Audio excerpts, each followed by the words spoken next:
base is dropped on a new edition of Soccer Down here. It is a Friday. It's a freestyle Friday, and it's a busy Friday with lots of stuff to get into from around the world. We have to try to figure out what's next for Arsenal. I don't really know. I'm very curious as to some of our Arsenal fans' thoughts. Why does that fall on our shoulders? Because somebody's got to do it, Jarrett. Somebody's got to figure this out. Do they stick with Mikel Arteta? Do they blow it up? I don't know. We'll have to talk about this. We'll talk about Barcelona hosting Atleti tomorrow morning. Huge game in La Liga. In the race, you've got some very interesting matches in Germany as well when you start to look at the bottom of the table. We'll look around the world before we get into Week 4 in MLS. We'll help you get your fantasy teams set up.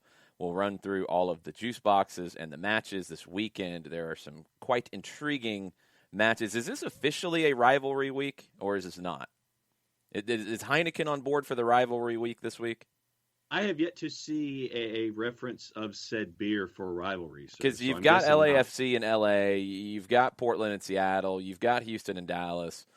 You've got a bunch of rivalries on the board this weekend, so we'll get into that. We'll get into Miami and Atlanta with Mike Conti at 10 o'clock. We'll take your questions in the last half hour of the show. It is a hard out at 11 o'clock.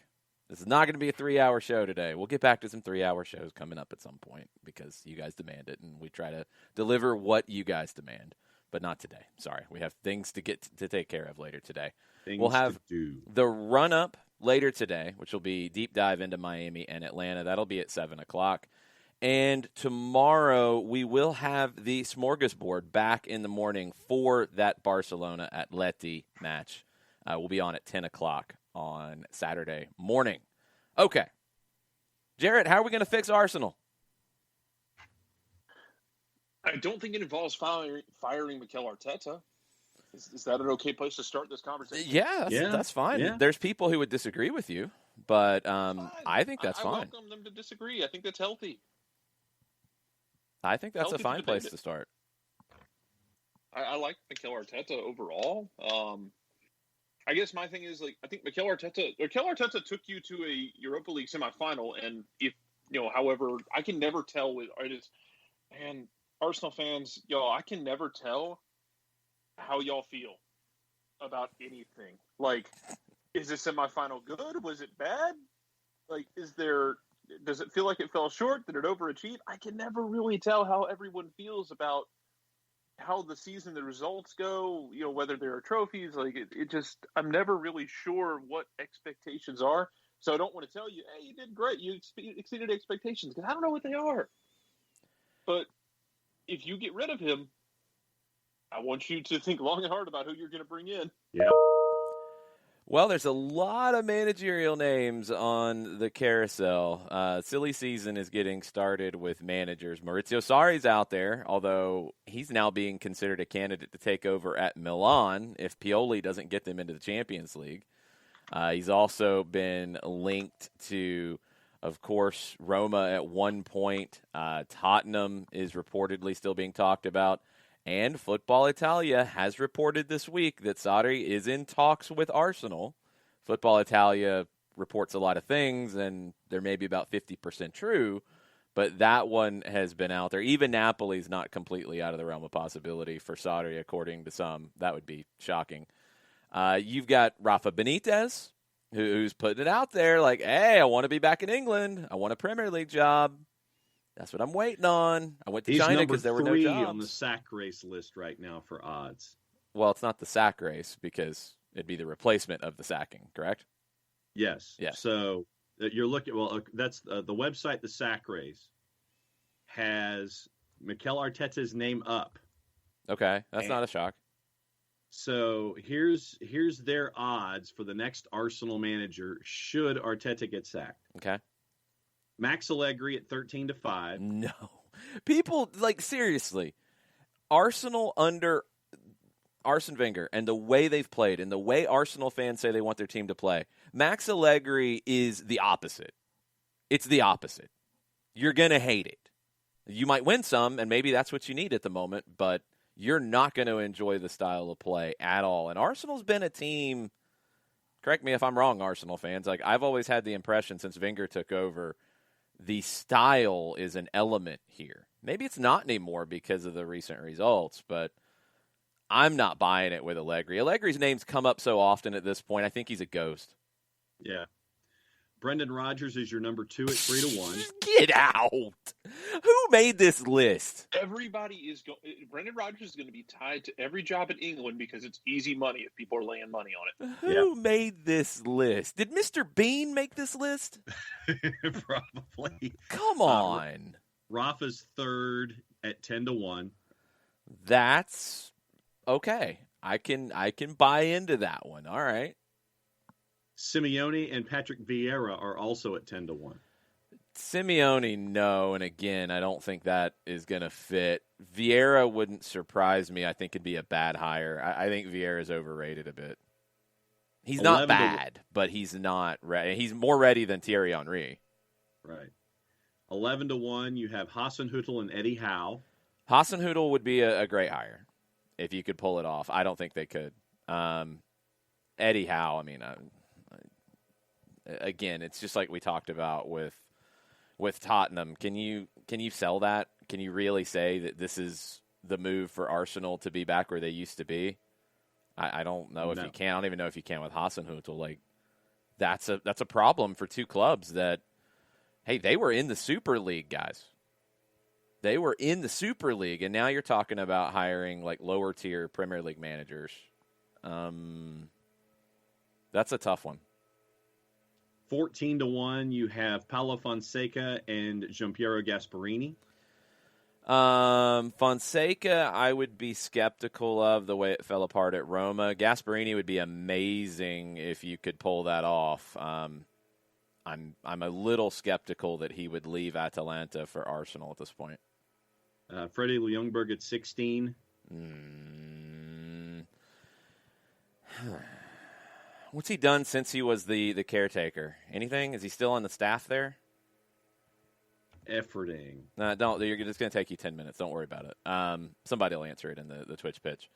I'm not sure what he's been up to since then. So, I mean, he wasn't bad as the caretaker, I guess. But I don't know if he's progressed by this point. We can stop here. You're going to start like naming off Sam Allardyce and Alan Pardew and stuff here in a minute, and I'm going to start throwing things.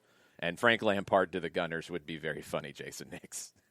No, it's just to give you some of the highlights going further down. We don't need them. We really don't need them. Go ahead. Like, you want to do it. Go ahead. Gerrard, Roberto Martinez, Thierry Henry at 22. Yes, break things. Steven Gerrard, ha, ha, ha. That's funny. You're an idiot, Mr. Bean, for putting him on the list. Come on. Yeah. Oh, and one of the managers that is up for manager of the month in the Premier League is listed at 50-1. Knew he would be because Sam Allardyce runs the world in England. That guy's got so many different connections in the media. He's got Mr. Bean in his back pocket. He's got TalkSport in his back pocket. It is amazing, the sell job of Sam Allardyce. I mean, he hasn't stunk up the joint at West Brom. Hooray. Hooray. You're still getting relegated. Hooray. I mean, yippee. That's amazing. I'm with Bernd on the Arsenal situation, and we talked about it last night on our live show. I think the issue is far bigger than Mikel Arteta. I think if you fire Arteta, you're not fixing anything. This roster is not very good, and they've made bad signings, and they're not doing good business. The sporting director and that situation is a far bigger problem. And if you fire Arteta, it will limit who would be interested in the job because it's obvious that there is an issue in that side of the club. So how you fix Arsenal, in my opinion, is you change the whole football structure above the manager and you let Arteta work. That's what I would do. Sky Sports did a deep dive into it this morning, and they literally have a poll up for 28 players, keep or axe. And they literally have the list of 28 names, and they're putting it up to the fans as to who you would keep and who you would get rid of. I'm sure that's going to be very productive. Yes. Every single player, they're going to sit there. It won't be stilted in any direction or have anything to do with what the fans think rationally. No. Alex Basine informs us that Big Sam and Steve Bruce are both up for Manager of the Month award. I just threw up in my mouth, and this is why I make fun of John being an English snob, because these are your managers of the month. Yeah. Can manage a cheeseburger. That's about all they can manage. All right. It's so maddening. If Arsenal just continues to fire managers and not fix the recruitment side of things, they're not going to change anything. And if they're going to do that, honestly, if that's the way you're going to go, you're going to stick with the front office. I mean, yeah, absolutely, Burn. Like Edu's agent is the same agent as David Luiz and Willian. Interesting. If you're not going to fix that side of it, okay, go hire Big Sam. Go hire Allegri. Go hire a defensive manager, because you're not going to be able to build anything worth anything. You're just going to have to teach them how to defend. Okay. If that's the route you want to go, if you want to stick with these guys who haven't gotten you anything in the transfer market, have made many bad signings, let guys walk on frees all the time. If you want to go down that road, sure, go get a defensive manager, and you'll be about where you are. Pretty much mid-table, which is really sad for a club that should not be in the mid-table with the resources they allegedly have. They shouldn't be there. So they got to make a decision on that side of it. That's going to really impact where Arsenal goes going forward. I mean, Tottenham's kind of in the same boat with these kinds of decisions too. And, this managerial side is going to get really interesting with Rafa Benitez's name out there. And I guess he wouldn't be a bad hire for that kind of a fit where you're looking for somebody who's fairly pragmatic, because you're not going to necessarily have the talent to compete, because you can't recruit the talent to compete, because you're more worried about relationships with agents and such. If you go with Sarri, he's going to want to build something, and you're going to need to commit to that. I don't know if Tottenham and Arsenal are ready to commit to that. The other interesting managerial rumor that is on the board this morning is in Italy. Tuttosport is reporting that Zinedine Zidane could be going back to Juventus with Andrea Pirlo getting fired. If Zidane doesn't take it, the ghost of Max Allegri's name comes up again. Even Gennaro Gattuso's name comes up to go to Juve. Gattuso has been linked, I think, to 57 different clubs, and possibly staying at Napoli as well, all in the last few days. I don't know where he ends up. How serious, and I know Alex Bassine's in the chat, I have seen the loose links of Gattuso to Newcastle. Can we make this happen, Alex? What do we need to do? What do we need to do to get Gattuso into England? Please, can we get this done? I would be all on board with this. I think Gattuso's done a very good job at Napoli this year, a very underrated job. And if he can't get along with Aurelio De Laurentiis, who's insane, then, go work for somebody else who's maybe equally insane, but a different kind of insane in Mike Ashley. Could you imagine the press conferences? Well, we've seen them, so I don't have to imagine them. We've seen them play out, so we kind of know. That was also at a much smaller club, but I hope Gennaro Gattuso brings the heat like that. It'd be a lot more fun than some of the other press conferences we get out of England. So, Alex, we need to make this happen. I'm on board. Let's do it. Let's get Gattuso to Newcastle. Jared, are you on board with this? Sure, why not? Okay, that's a ringing endorsement. Do you want him in Celtic? Is that why you're not so on board with this? He'll never. Oh, Jesus, man, he played for Rangers. He's not coming in Celtic. Calm down. Well, hey, wouldn't that get everybody all riled up though? If he denounces Rangers and says, "I'm joining Celtic." I'd rather him come to MLS. Ooh, I don't want to go against Gattuso in MLS though.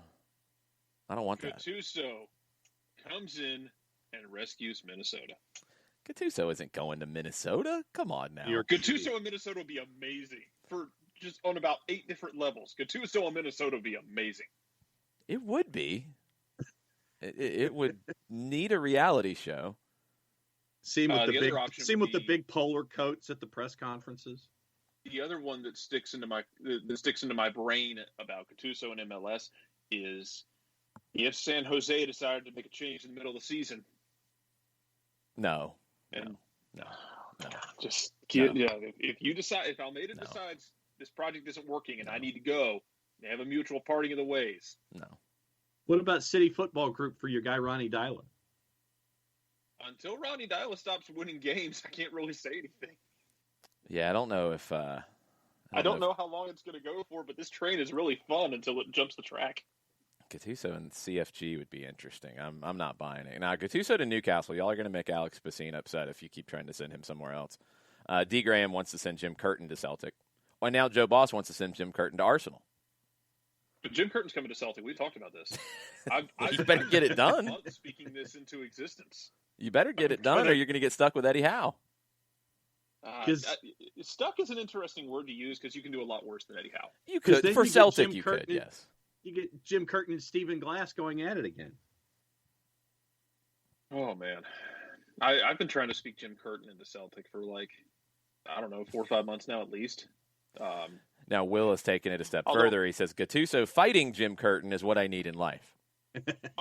Gattuso takes over Rangers after Steven Gerrard gets pulled into Liverpool way too early because Liverpool panics. Oh. And then Jim Curtin at Celtic, and the old firm just turns into a quick 8-round heavyweight battle. Hagler Hearns. Madness. All right, a couple other things before we get into week 4 in MLS. And no, Gattuso needs to go to Newcastle. Y'all stop this. Germany, Hertha Berlin. Pal Dardai, their manager, I think he's their 27th manager this season. Yes. He made 9 changes from the team. Remember, Hertha's having to make up games because they got put into quarantine. They played Monday. They got a point against Mainz, which was a very good point because Mainz has been incredible lately. They made 9 changes from Monday to yesterday's game because their schedule's insane. It's the most changes ever made by a Bundesliga team from one game to the next. But it worked. They got the win. They're now in 14th on goal differential, though. The bottom of the Bundesliga is pretty nuts. They're on 14, or they're in 14th. They're in the same number of points as 15th and 16th. 16th is the playoff spot against a team from the second division. 1 more point than 17th place Cologne, who is getting relegated at the moment. So you've got 14th, 15th, 16th, and 17th all separated by a point going into the last couple of rounds. 1 more name to add to the managerial carousel, because why not? Derek Ray says that various sources are linking Raul, the legendary Spanish striker who is at Real Madrid's reserves, linking him to the Eintracht Frankfurt job. Sky reports there's been contact with Real Madrid, other candidates for Eintracht Frankfurt, Oliver Glasner from Wolfsburg, and Roger Schmidt from PSV. Raul would be another name to throw into the mix here at some point. He's been linked with taking over at Madrid if Zidane decides to leave, which that would add another crazy horse on the carousel of coaches. Maybe Jim Curtin to Real Madrid. We're going to start that one? Why not? Yes. Why not? Jim Curtin everywhere. You could have one. I'm just happy that people are actually putting some respect on Jim Curtin's name. Because it took long enough. It did. He's demanding it right now, but it did take a long time. He's doing that. He's being very clear about demanding it, and that's fine. Antonio Conte is not exactly definite to come back at Inter after winning the title, so you could add them to the mix, although their vice president, Javier Zanetti, said they have serious financial problems and all kinds of problems with the money side of things. So, you might not want that job, but Conte said, let's enjoy this moment. There will be time to talk together with the president and directors to choose the path for Inter. They might have to try to get him to take a pay cut. They might have to downsize. He might say no. He might walk. That would add another name out there for some of these clubs, but also another open club. The big game of the weekend is in Spain. Barcelona hosting Atleti, 10:15 on Saturday on Fanatis on beIN Sports, fntz.co/soccer down here. If you want to get in on that, you can get a free 7-day trial to watch Fanatis. You can subscribe. Going to that link and doing either helps the show. So if you're not already on board with Fanatis, that is the place to watch La Liga. Atleti leads the league by 2 points over Real Madrid and Barcelona. It is the best attack in Barcelona in La Liga, 80 league goals, 19 more than anybody else. Best defense, Atleti. They've conceded 22 goals. Barca have faced the fewest shots of any team in La Liga this season, 40 fewer than Atleti, but Barcelona have conceded 33 goals. Jan Oblak has been outstanding. His expected goals on target for goalkeeper, so basically how many expected goals the opposition should have versus what he's actually given up. He has been the best at taking away expected goals in all of the top 5 leagues in Europe. He's been that good. Lionel Messi has been that good since January 1st. 18 games since January 1st. Leo has 21 goals in 18 games, more than anybody in Europe's top 5 leagues. 20 from an XG of just 11, taking away the one penalty that he scored. It's only one of those 21's a penalty anyway. Good grief. It's pretty nuts. Is he a man on a mission? His last mission for the club. Last dance. No, he's staying. Y'all are crazy. He's staying. And Sergio Aguero's going to join him. But anyway, that's a huge game, 10:15 tomorrow morning. We will do a smorgasbord for it. So join us for that tomorrow at 10 o'clock here at twitch.tv/soccerdown here. All right. We got to get into week 4 in MLS. We're going to talk fantasy at the end of this. But it is a very interesting week with a lot of games of the rivalry persuasion. But it gets started tonight with maybe Jarrett's favorite game of the weekend, Real Salt Lake hosting San Jose. You pumped? Yes. You pumped, Jarrett? Yes, I am actually. Real Salt Lake has been a pleasant surprise from a team I thought might be competing for a wooden spoon. Mhm. They have taken a petty, argument-laden moment against Minnesota and have turned it into a really awesome situation now where you've got a keeper after every home win is going to punt the ball into the stands. Yes. But it's going to be a team-signed ball. I think this is absolutely brilliant by the team, the front office, the players, everybody to take this moment, as weird as it was and as petty as it may have been, and turn it into something that is awesome for that team and those fans. So hats off to you, Real Salt Lake. Very proud of you. I hope you lose by 3 goals tonight. Well, they haven't lost this season, Jarrett. They're the only unblemished team. 2 wins. They did have a week off in there, but Everyone 2 wins. saw this coming, clearly, right? We all saw that Real Salt Lake would be the last one standing. Yes. No, nobody saw that coming. No. Stop lying. Stop lying. Fotis Bazakos is your referee tonight. That can always be entertaining. Oh, You throw out the records when RSL and San Jose meet. Lifetime, San Jose has 12 wins. RSL has 11. There's been 11 draws. It's about as even as it gets. Wow. We'll get into this deeper in this rivalry week, quote unquote, because I don't know if it's a Heineken sponsored one or not, and I don't want to get sued. It's a Red Dog sponsored rivalry week. There you go. Jesus, I know that it sums it up. that's perfect. Yes. But a lot of these rivalries, you go look at the all-time records, really competitive, really fun balance. Welcome to MLS. 2 really hot players in this match. Rubio Rubin, 2 goals, 2 assists in his first 2 games in MLS for RSL. Cade Cowell has been involved in 5 of San Jose's 8 goals this season. 2 goals and 3 assists. Whew. Both are in my fantasy team as well. What are the juice boxes on this one? RSL's at a -112. Your draw a +291, and San Jose's a +272. Give me a 3-3 draw. Madness. That's about what I was 3-3 thinking. drunken draw. Can you have a drunken draw in Utah? You have to drink a lot. I think you have to drink some extra Red Dogs for that to happen. But you can swing it. Yeah, These I two want to say a teams friend of can mine swing told me the beer out there is very, very watered down. Like if you're getting drunk in Utah, you meant to do it. Yeah. You went out there with a goal. you had intentions, yes. What do you think about your Quakes? What are they going to do, Jarrett? I think the Quakes are going to. I think they're going to end up playing out a draw. Honestly, I think it's going to be a lot of fun. Cade Cowell's just going to continue to demand everyone's respect. But I think RSL keeps this going. I don't know if RSL is like for real, like top 4 in the West for real. But Yeah, I don't think so. until the hot hand isn't hot anymore, you kind of ride that hot hand, and this could be a lot of fun. I think San Jose's feeling really good after what they did to DC last week. Joe Boss is not familiar with Red Dog. He knows the Red Stripe. Joe Boss, you're probably a better person for not knowing the Red Dog. That's Tommy, probably for the best of you. Yes, Tommy with a good point. You have to show the server you finished before they give you another Red Dog. That is accurate. J-Dub says, I know what Mad Dog 2020 is. That's a different week entirely, yeah, J-Dub. Different kind very, of rivalry very, there. Completely different week.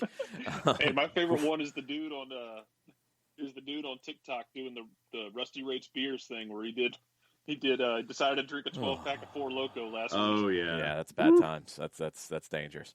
That wasn't even old school Four Loko from the early 2000s either. That's death. Like that's flat out death. This is just very dangerous. Okay, Saturday. Bunch of early games on Saturday. 1 o'clock, Red Bulls hosting Toronto. Guido Gonzalez Jr., Atlanta's own, is your referee for this one. Red Bulls dominate the all-time series, 17 wins to Toronto's 9, 8 draws. Red Bulls got their first win last week, 2-0. Fabio had a couple of assists. That's a big one for them. Coronel with the clean sheet.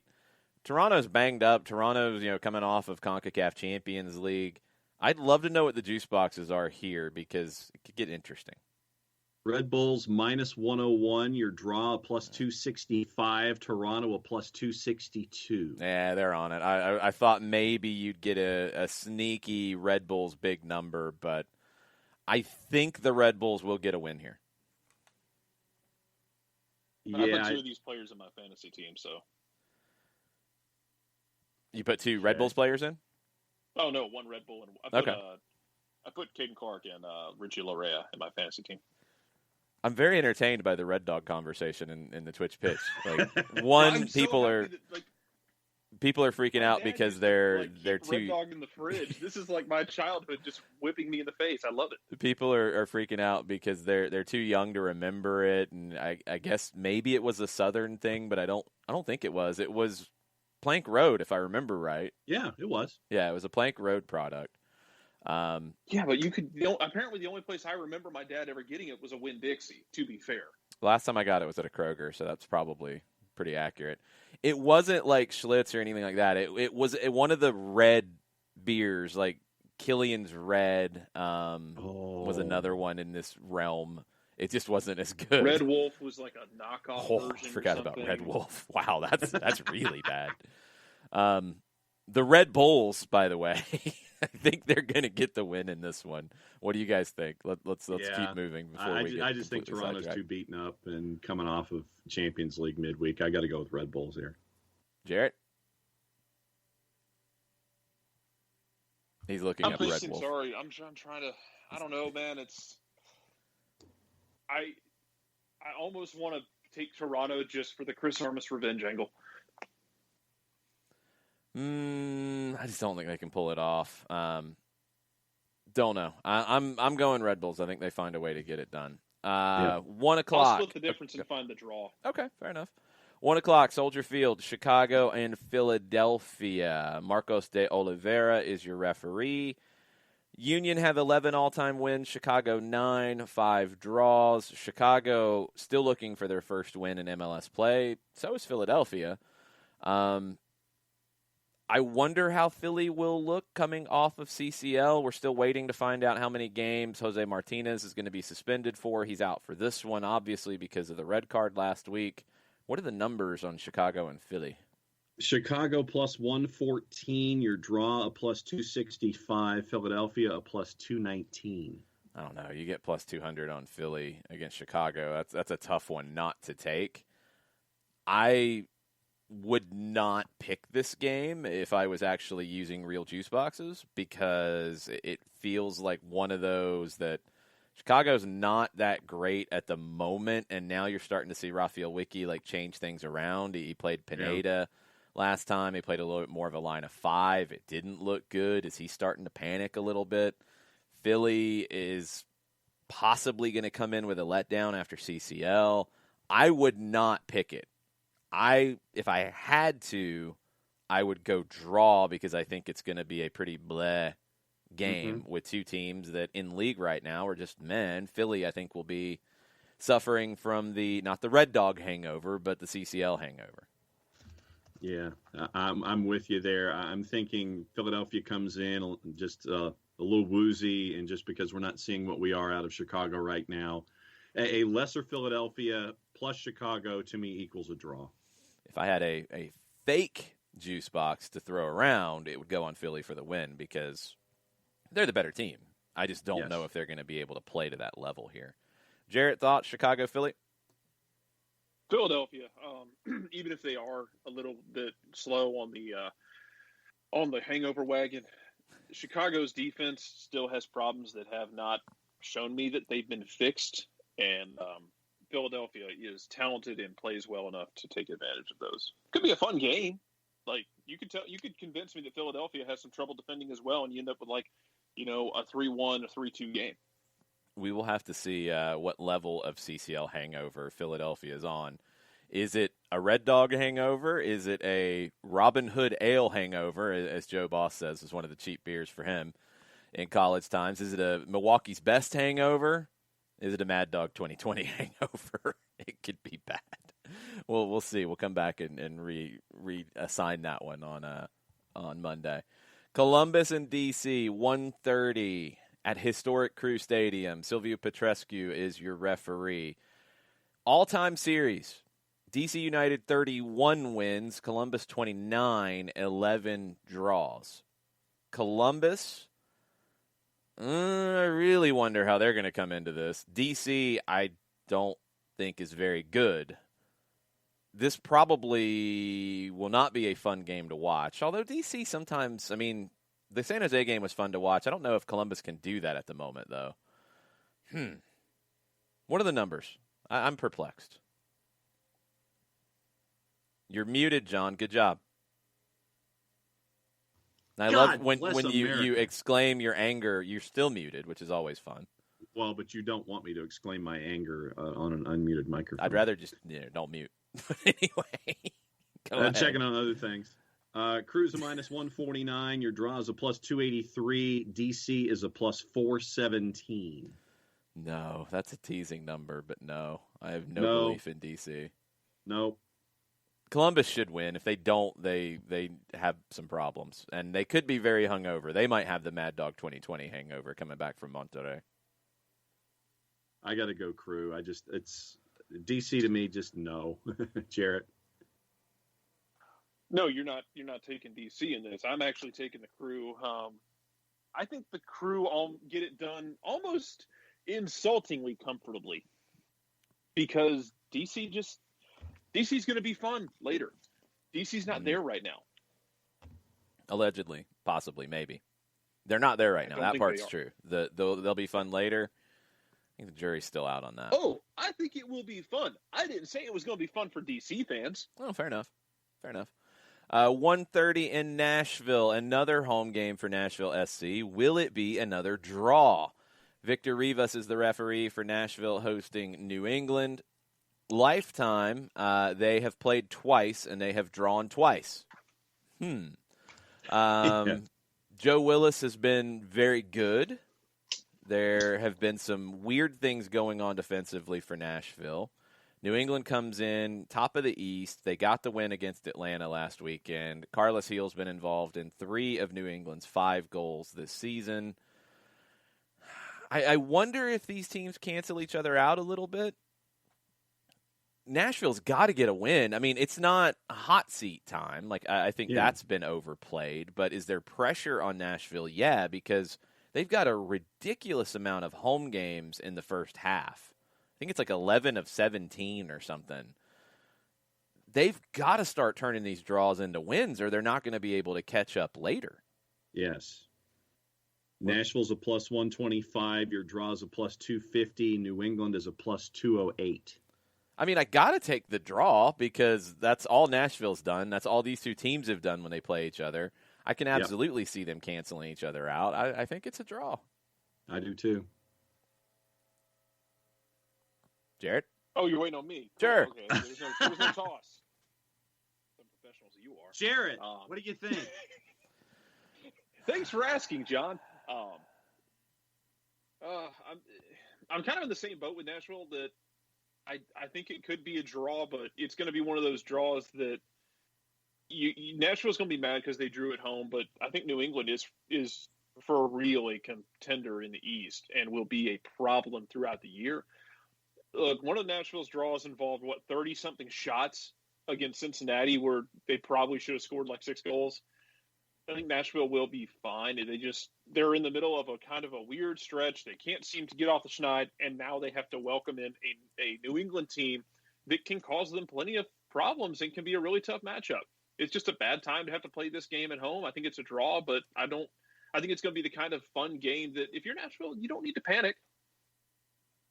I think you might need to panic a little bit, just because if you get a draw against New England, I don't necessarily think you panic just because New England is rolling so well. No, I agree with you in that sense, but just the fact that you've only had draws all season in 3 home games, you're dropping a lot of points at home. Like against New England, no, it's not a horrible result, but you're dropping a lot of points at home.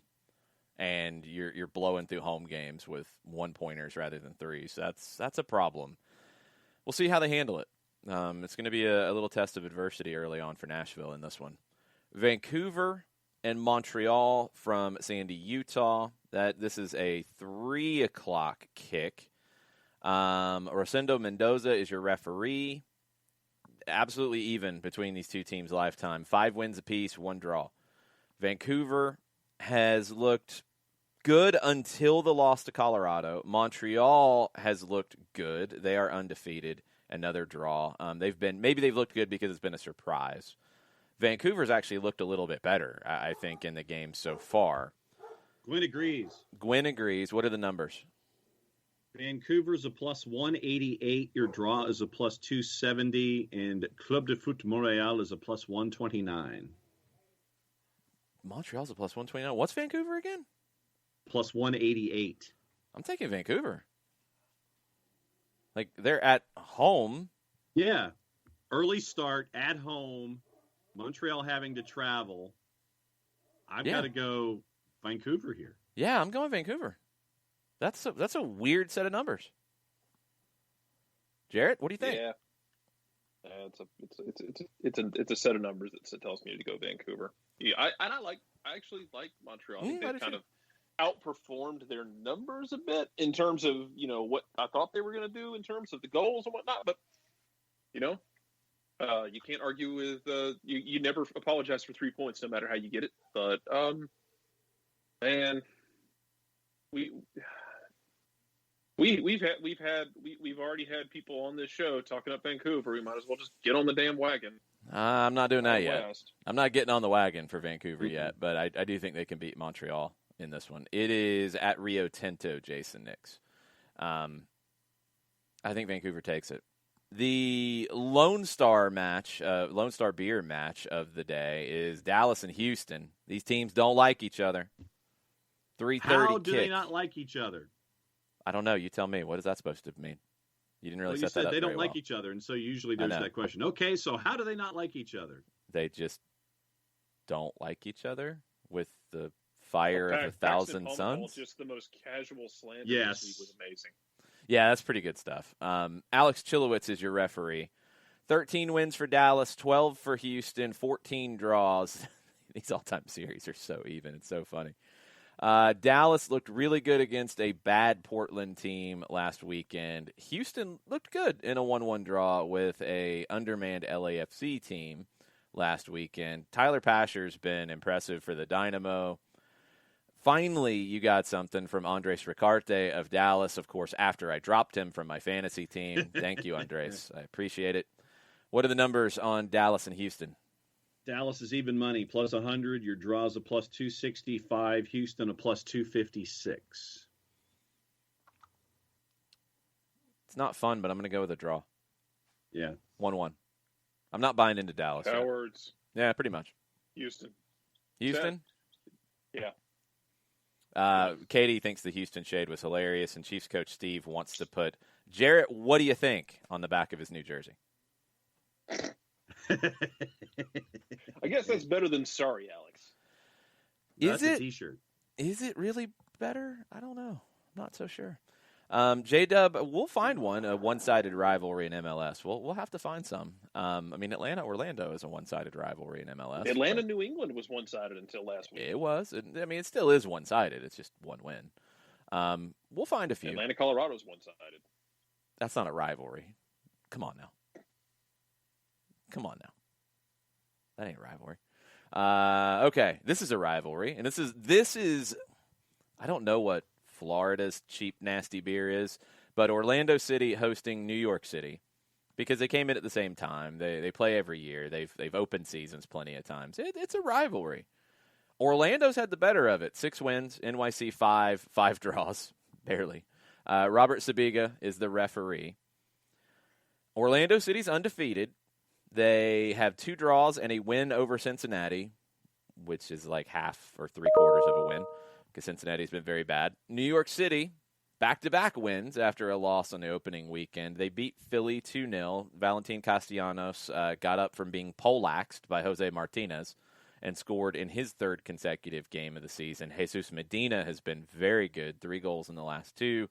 Sean Johnson did not have to make a save in that clean sheet. What are the numbers between Orlando and NYC? Orlando plus 137. Your draws a plus 268. NYC a plus 177. Ooh, Jarrett, what do you think? I am really tempted to take the draw here. It's New York City been doing a thing, and I've watched enough with Ronnie Dialabal to know you kind of ride the horse until it stops. The problem is you don't know when it's going to stop. But if you get off too early, then you risk missing out on absolute destruction. But it's also Orlando, so anyone else I would be really tempted to take New York straight up. Give me the draw on this one. John, fun draw, really fun draw. Fun draw. John? Yeah, I'll go with a fun 2-2 draw. I'll go there. Y'all are gutless. Orlando wins. New York City's overrated. That's my thought. We'll see. Both of these things are absolutely true. Yes. New York is also, I think New York is feeling good about themselves, even if they are overrated. I don't think that helps them. I think it hurts them. Orlando wins. Nani does something ridiculous because he's been prone to do it lately. LA Galaxy and LAFC. El Tráfico. We really need another name for this. Alan Chapman is the referee. No, make it stick. Everybody wants to get rid of that name. No, we're going to make it stick out of pettiness. It's so stupid.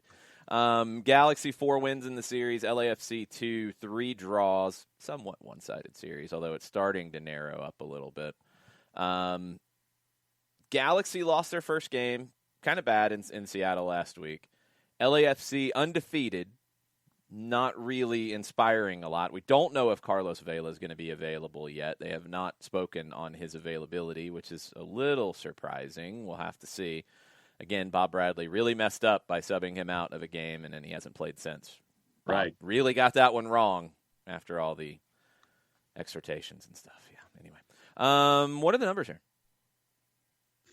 Galaxy a plus 231. Your draw a plus 277. LAFC is a plus 104. Give me the Galaxy. I'm still believing right now. Give me the Galaxy. Chicharito bounce back, y'all. You thinking Galaxy too, Jarrett? I am. Okay. Is that hatred for LAFC or is that expectations for the Galaxy? What is that? Little of column A, little of column B. That's about what I thought. John, what do you think? I think it's going to be another drunken draw. It's going to be like 2-2 or 3-3, so I'll go draw. Yeah, a lot of people in the Twitch pitch really like the El Tráfico name, and there's just a lot of people who are wrong this morning. That's okay. That's all right. That's fine. It happens. I love this Twitch pitch so much. Makes me so happy. It's fun. Team El Tráfico. These are my children. Team losers. It's okay. It's fine. Colorado hosting Minnesota. Speaking of team losers, the Loons. Ooh. Nick just perked up and started vibrating with anger. Ooh. Johannes likes El Tráfico too. Johannes, I'm very disappointed in you. The Loons should be angry. Nick should be angry. The Loons are bad right now. They're no excuse awful for this with what's going on with the Loons. 0. Timothy Ford's your referee. 3 wins lifetime for Colorado. 3 wins lifetime for Minnesota. 2 draws. The hot seat has to be a real thing for Adrian Heath right now. Colorado is the most vanilla team you could ever find, it feels like. They're not bad. They're not good. They're just kind of there. Do they get the win on Saturday night at 10 o'clock on ESPN+? What do the juice box makers think? Colorado minus 119.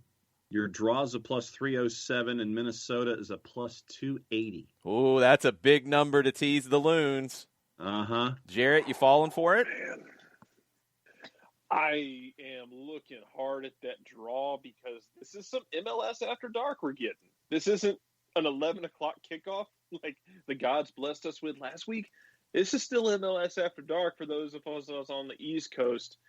I could see a stupid draw with like 2 own goals and somebody scores off their face. Finishes 10v9. One of those goals gets like somebody gets a goal called back with VAR because they punched somebody in the build-up. Like I could see this getting really dumb, and then pressure just continues to mount on Adrian Heath. Nick is angry. He says in the Twitch pitch, so don't worry. They are team loser, Nick. I mean, come on. I don't think it's going to be a fun draw. I think it's going to be an awful game. I think it's going to be 1-0. Colorado wins, and it's on a corner kick, and Danny Wilson gets it off a deflection. And Adrian Heath finds something to complain about afterwards to try to distract everybody from Minnesota being very bad this season. He'll yell into the post-game microphone about travel or something. No, he'll find somebody to blame. Somebody will do something that is Colorado disrespectful or whatever. Nicky Jackson just for this game, so he can score a game-winning goal. Nicky Jackson. Where is Nicky Jackson these days? He's in the USL Championship San Diego somewhere. Loyal, the pride of Vicksburg, Mississippi, baby. There you go. I like Nicky Jackson. I think Colorado wins it. I do now wonder with the question that Bernd has thrown out, who would be a good coach for Minnesota if Heath leaves? Oof. I don't know. Gattuso. No, it's not happening. He's going to Newcastle. Stop ruining Alex Bassine's dream, please. I gotta think about that one.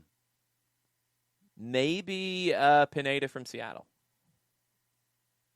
Not Gallardo, Thomas Jewin. He's not going anywhere until after his contract is up. Allegedly, Roma did reach out to Miguel Gallardo, and he said he's not leaving until his contract's up at the end of this year. So they then went to Jose. Sebastian Becasese for Minnesota. Oh, Becasese. Now, Batistuta, Steve Bruce, Klinsmann, Arteta. The names are all flying in the Twitch pitch. God, y'all are out of control this morning. We'll come back to Miami and Atlanta with Ariel Mike. Milan for Minnesota United. Hey, he's available. Portland and Seattle. Tuca Ferretti. Portland and Seattle. I don't know the bad beers of the Pacific Northwest. Y'all are going to have to help me with that one. Quick Trigger Chris Penso is your referee. There's tons of them. I'm sure. But Quick Trigger Chris Penso is your referee for Portland and Seattle. A heated rivalry that could see a lot of cards. Portland's got 10 wins lifetime. You gave a rivalry game to the most sensitive referee who can't control a game. You did. Great job, MLS. You did. Jerks. You did. Portland 10 wins, Seattle 12, 7 draws. That's just the MLS lifetime rivalry stuff. They have met 111 times in all competitions, the most between two U.S.-based clubs. First meeting was in 1975 in the old North American Soccer League. In all-time lifetime, and no, the ownerships didn't actually follow through. Like, people just said, hey, we're starting a new team. Oh, we can get the trademark to Portland Timbers. Cool, let's do that. That's how loose this is.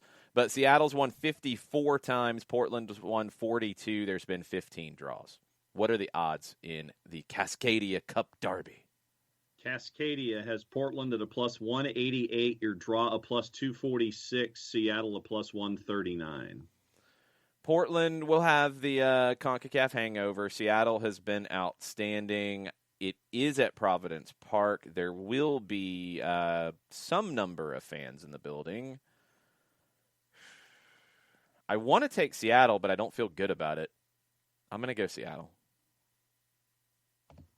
I figure the hangover from CONCACAF Champions League is still there for Portland, so I'll go Seattle as well. Jarrett, what do you think?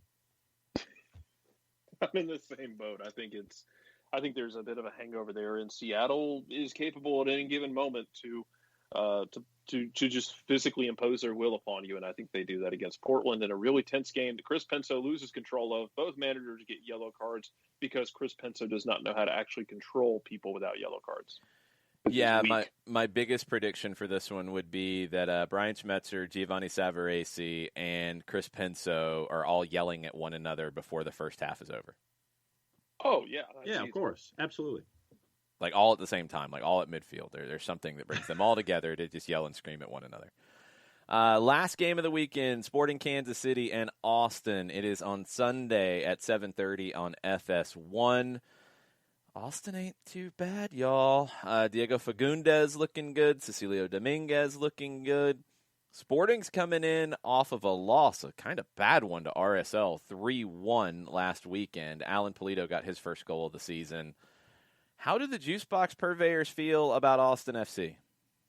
Plus 273. Okay. Your draw is a plus 267, and Sporting is a minus 108. I mean, it should be Sporting. It should be Sporting. They're better here. I got to take Sporting. Yeah, I got to take Sporting. Cowards. Jarrett, what do you think? We're going to go with Austin. We're going to ride this. Oh, wow. All right. There you go. Jarrett is Verde. I think Austin gets this done, and I think we get some amazing gifs out of America's favorite manager after the game. A brand new F-off gift would be absolutely amazing for Peter Vermes. Also, Austin has fully embraced our large adult son, John Gallagher, and I'm so happy. They love him. They do. He's I'm glad to see him doing well. He is doing well. It's a good side. I mean, Josh Wolf's doing a really good job early on. I questioned it. I wondered if he'd be able to handle an expansion team. But so far, so good. I mean, it's 3 weeks, but so far, so good. We'll see if they can continue to build from here. I think it's a good match. I'm looking forward to watching that one.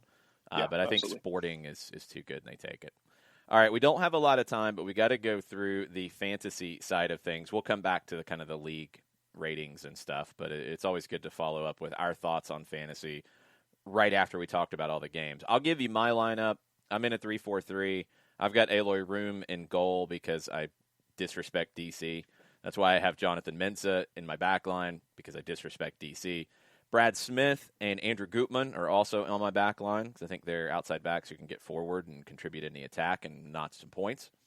Midfield, Carlos Heel going up against Nashville because he's just been so influential for them. Damir Krylock going up against San Jose because it's San Jose and there will be goals available. Nani because he'll do something ridiculous against NYC. And I've got Marcelino Moreno in this one because I think he's going to have some fun running up against this Miami backline. Front line, I would have never expected this would be my front three. Chicharito stays for me. Cade Cowell is in. And I have Capitan Rubio Rubin against San Jose. Okay. All right. Yeah, that's John, what you I wanna go figured it next? would be. Sure, I'll go next. I'm in a 3-4-3. I've got Yarbrough in net for Colorado going up against Minnesota. I have a back line of Gutierrez from Vancouver, Antonio Carlos from Orlando, and Matt Hedges in the Texas Derby. My 4 in the midfield, Jackson Ewell, because I think it's going to be drunken fun. Diego Fagundes, I think, is going to get one in the net for Austin against Sporting. An angry Lucas Zelarayan, who had to sit in a box and watch his team lose midweek going up against DC. I have him captained. I have Latif Blessing and El Trafico. In my front three, I agree with 2 of yours. I have Chicharito and Cade Cowell, but I also have Raul Rui Diaz in Cascadia. Jarrett, what do you think? I have Matt Turner in goal. Back line of Brooks Lennon, Andrew Farrell, Richie Larea, and Juan. 4-4-2 formation, by the way. We're not playing a diamond, not with this midfield. Oh. Captained by Carlos Heel. Okay. Caden Clark, Marcelino Moreno, because I'm in the same boat. I think Moreno has fun running at Blaise Matuidi's old ass. Donnie's in that midfield as well, and then a front line of Cade Cowell, and I'm taking Jossie Zardes against DC. Okay. All right. We'll see where everybody is. We'll get into the fantasy lineups or standings and results I'm so 70th far. out of 99. Don't listen to Jarrett's ideas then, I guess is what we've learned. Right? Yes. Yeah. Stay away from those. Let me see, Yeah. where am I? I'm 46th after a disastrous first week. Where am I? I think I had a great first week, and second week was me. Let's see. Looking for long You're shoot. 34th. All right, Oh, wow. I'm winning this Oh, yeah, matchup between you chuckleheads, so I'll take that. Well, yeah, considering that you beat What'd me he in the do? first week. Yes. And so Viva Polyolandia. That's all I've got to say. What'd he do? Beating me's like beating like 2017 Minnesota. Good luck. Good work. Jillian Sakovits is 43rd in the league right now. Okay. Who else do we need to look at in the league? Parky's in there. Parkey is 29th. Parky's beating all of us. One day we'll get you, Michael. All right, we'll go through more of the fantasy stuff with some expert picks, not from us, as you see where we are in the league. We'll get into that at the end of hour number 2, along with all of your questions from 10:30 on. Jarrett, thank you for hanging out with us. You're welcome. You got to go now, though. Yeah, that's true. Bye. Bye. Because he's afraid of hearing John do his read. And it is time, John, for you to tell us about our good friend Steve Apolinsky in Decatur, GA. Apolinsky and Associates, LLC, proud supporters of everything soccer down here in the SDH network for wrongful death and serious injury matters. One place you need to go, and it is said firm, Apolinsky and Associates, LLC. 3 different ways you can do it. You can get a free consultation by picking up the phone, giving Apolinsky and Associates a call, giving Steve a call at 404-377-9191. You want to shoot Steve an email directly, you can do that at steve@aa-legal.com, or go on the World Wide Web, large device or small, type in aa-legal.com in the address bar.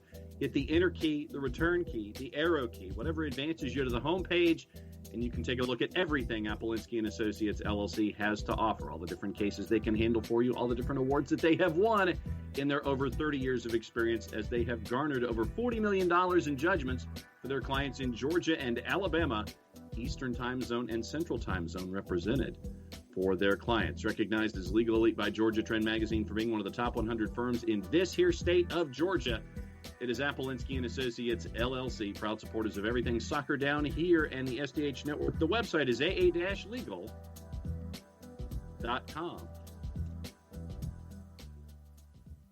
That was weird. It was a little bit faster than normal, but it didn't feel like it. I don't know if that's a good thing. I don't know. It felt faster to me. It was faster, but it didn't feel like the good faster. Felt like a bad faster? Well, it didn't feel like a good faster. I didn't say it had to be bad. Not everything is 0 or 100, John. So it was a meh faster? It was pretty meh. It was pretty meh. Can't lie. All right, we're going to get Mike on the line thanks to Mateo. And we will get your scores on the read as well while we do that. I heard a stumble. I don't know what time it is. 7 out of chaos. 7.3, a 7, an 8, a 7. Yeah, 7 is where I felt like it was. An 8.1, a 7.8978. Not bad. Not bad, but, not great there, John. Mike, John's read was flat. See, now, is that you being mean to John, or Probably. was it actually flat? Probably. I think most of the scores agree with me this time, though. How was your trip to my neck of the woods last night? I saw some photos. That's one of my favorite beer gardens around. Tucker Brewing Yeah, it was Company. the first time I'd seen the beer garden. It was awesome. It's really great. Yeah, it was very, very cool to do a show from there. It's a good turnout. We had a good interview with Project House of Hope, which is an awesome organization doing great work, more than just soccer, in Haiti. We're going to try to do some things to help their soccer team come together and play in more organized tournaments and things. So very, very cool show. Even Randy McMichael showed up. Mm-hmm. Yeah. Oh, wow. I mean, that's kind of a little bit of a trip for Randy. He got out of the house. I mean, that's the thing that I I'm know. shocked about. Well, did you guys, and I'm going to tell you why he may have gotten out of the house. Did you guys eat any food there? No, I did not. I have in the past. I did not last night. I think the sauerkraut balls there are one of like my favorite appetizers in Metro Atlanta, and it's something you wouldn't expect, right? Like breaded sauerkraut and cheese that you dip in horseradish. That would not be something I would ever think of. No, no, but it works. Wow. I mean, it's unbelievable. And I'm not really a beer drinker. Wine is my intoxicant of choice, but some of their lighter beers, like some of their pilsners, are really kind of citrusy. And when you have that with the, either the hot pretzel with the mustard or the sauerkraut balls, I'm telling you, on a mild spring night, there is nothing better than that. And Leanna and I, we've done that a couple times. We've taken Clark over there a couple times. Clark has probably peed on more things than he should in that beer garden. We've made sure to clean up after him. But I was really bummed out that I had a Hawks game last night because Leanne and I and Clark, who's in the cone of shame right now, we would have even brought him to the cone of shame. Well, he's fine. It's not his fault. But I love that place a lot. So I hope you do another event there, and hopefully next time I can come. I think we will. I really like their Hefeweizen. That's one of my favorites locally. Right. But I had the Roaring 20s Radler last night, which is the lager mixed with lemonade. Right. It was really good. That's not something I would never get, but Scott Flood of the Flood Project recommended it, and it was really tasty. Leanne likes that one too. Now, we got into Radler. this whole of is it a shandy because it's made from lemonade, or is it what do you say, Radler? What's it called? Where you mix it with the fruit juice. I guess shandy is lemon, everything else is juice, and it's a Radler, but they call it a Radler. So we've gone down that wormhole a little bit. But anyhow, that's way beside the point. I'm glad you had a great time last night. I love it there, and I hope you'll be back there soon. Yeah, very, very, very cool. And yes, Johannes, you would definitely enjoy it as well. So we will. Oh, well, I mean, that's as close to a German beer garden as I think we have. So Johannes, with that, in fact, I think maybe what we need to do, guys, is maybe call another Atlanta Soccer Summit that is not for public consumption. And we can get Johannes and the comms team all to come over and join us because they've been working so hard, and we've all been working really, really hard, and might be nice during the upcoming international break to do that. So if we do that, that's where we're going to go. Okay, very cool. I like it. All right, we talked about all the games this weekend. It's like an unofficial rivalry week in MLS, I think. We were trying to come up with, if it's not Heineken sponsored, I guess you got Lone Star doing the Houston-Dallas game. I don't know what bad, cheap beer would be the Orlando-NYC rivalry because that's a decent little rivalry. Apparently, Florida is a Yuengling state. They don't seem to have their own, cheap beer. Everything is like IPA. Well, they've had in Florida, they've had a bottling plant, a brewery for Yuengling in Tampa, I think. Yes. For a long time. Yep. Because you couldn't get it in Georgia for the longest time, but you could get it in Florida, and that always stunk. I like Yuengling. Yuengling's probably my favorite of the domestics. But Yuengling's too good. I'm not putting Yuengling on that one. I need something bad for the Orlando-NYC rivalry. I don't know what the cheap bad beer in the Pacific Northwest would be. I'm sure there's plenty of them. What would an Atlanta-Miami rivalry beer be, Mike? Ooh. Or rivalry drink. Rivalry drink? I'd say maybe a snake bite. Something with a little bit of spice, a little bit of heat. Okay. Something that's going to hurt as it's going down and might not feel very good once you've consumed it. That's no disrespect to the Snakebite Bartender Manufacturing Association in Metro Atlanta. I'm just thinking of a drink that you're not going to feel very good after drinking it because I didn't feel very good after any of the 4 matches Atlanta United played against Inter Miami last year. Now, this is something we've talked about a lot on Stoppage Time on Wednesday, and I want to go back to it for the SDH audience because I do think that there is a little bit of PTSD from 2020 that is starting to creep into, let's just say, the hyperbole surrounding this year's team. And Atlanta United last year had to play Inter Miami in some really awkward situations. They played them the night they sold Pity Martinez, if I remember correctly. I think so. And that was a scoreless draw at Mercedes-Benz Stadium. I mean, we talk about the 4 meetings that Atlanta United had against Inter Miami last year. Pity Martinez played in 0 of them. Joseph Martinez played in 0 of them. Barco, I think, only played in 1 or 2. So you didn't have any designated players against those guys last year, while they were playing against you with 4 designated players. Right? Yes. Mm-hmm.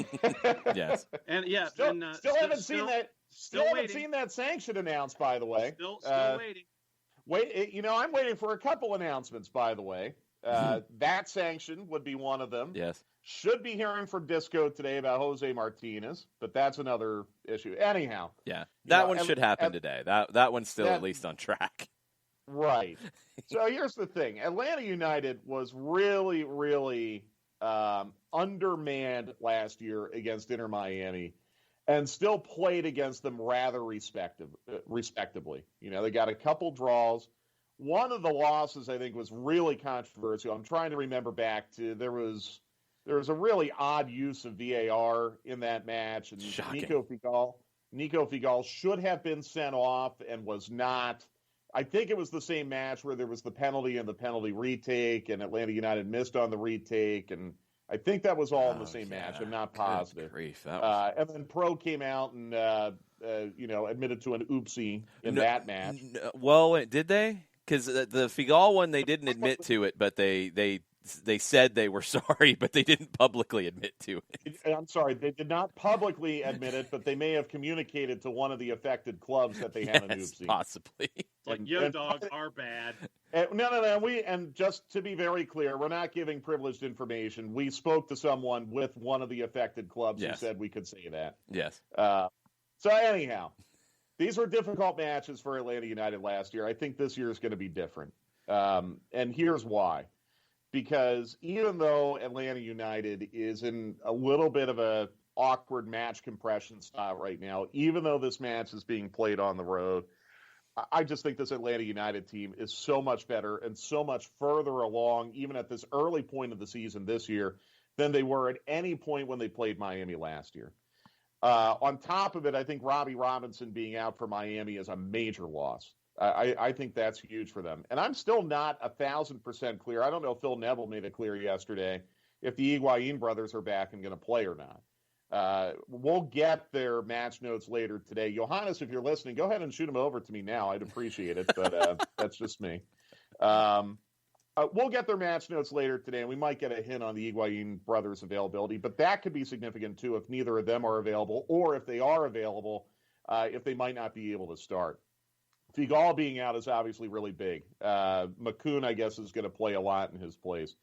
So I'm just looking at the personnel standpoint of things, guys, and this one feels a lot different to me than any of the 4 instances in which Atlanta United had to play Inter Miami last year. I'm hoping. It is going to be challenging. It is on the road. It's at 1 p.m. in May in South Florida. I don't love that, but I think that's going to affect both teams. I don't necessarily think that's going to be a disadvantage for Atlanta United and not a disadvantage for Miami. I think the conditions are going to play a role in this, as they did in Orlando a couple weeks ago. Both teams really struggled in that. And that's where you do wonder a little bit with Atlanta United having played on Tuesday, if maybe they might be a little more susceptible to that. I think it's going to be a good match. This has become a derby. It has a feel to it. It has a vibe to it. I get the sense these two teams aren't necessarily infatuated with each other. I think it's a more respectful rivalry than maybe Atlanta-Orlando. But I think there's also not a lot of mutual admiration on either side of this. And I think Atlanta United's going to be very, very motivated to kind of quell some of the narratives that have been incorrect narratives that have been peddled over the last couple days.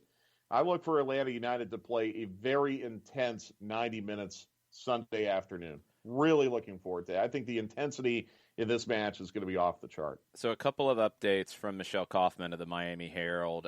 No Robbie Robinson, no Nico Figal, no Julian Carranza.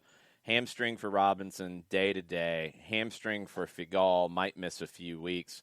Carranza's been battling vertigo for a few weeks. He had an ear infection and has developed vertigo, been dealing with dizziness.